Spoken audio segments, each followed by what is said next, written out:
13 minutes to go. It is a Magnus Carlsen world right now, and we're living in it as far as the SCC goes. And I don't know when we're officially doing the math on the game clock, but I think he's about to punch his ticket to London and make 6 other remaining players very happy, because if they win and go to London, they're also punching their ticket for the EWC. Yep, this is exactly right. It's tough for Fabi because it is one of the most difficult paths, obviously, getting through Magnus. However, I thought he did a pretty good job. The 3+1 really turned around towards the end. Let's not forget, this match was brought back, from an early deficit into just a 1-point deficit. And then it spiraled really in the bullet. The bullet has been a big difference maker. You can see already 3-0 for Magnus, and he's building upon that. Yeah. Shocking and terrible pre-match predictions from chess.com there. Because the idea that this was a even 4-4 score in bullet was just, that might have been I don't know what the data was on that, but Magnus definitely the favorite, and he's showing that here. Mm-hmm. Yep, that's right. This is looking, again, I wouldn't say that this is necessarily Magnus's best game or anything. He's probably in trouble objectively.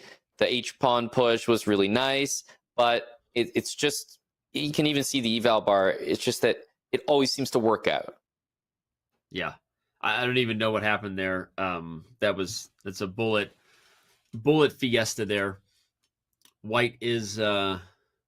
you like the queen and the knight potentially, but you also love the queen and the bishop on the long light square diagonal. So yeah, as long as you don't allow queen f7, Magnus is threatening some stuff.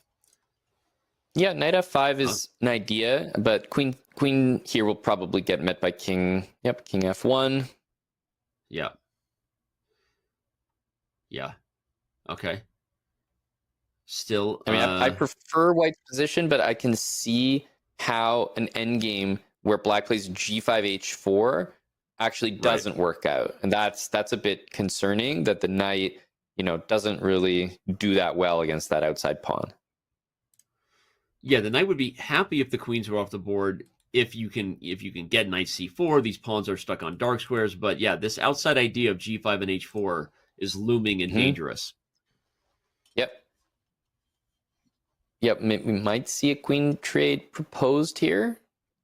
Yep, we do. Yeah, you could take and play f4, and then at least g5 h4 is not happening. So I could see that happening, but I do think g5 and bishop c2 is too much, too many threats.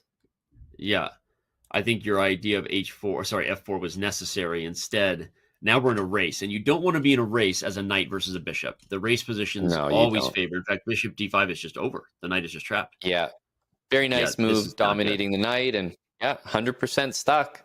King's walking over to the g pawn. Really, really nice. Yeah.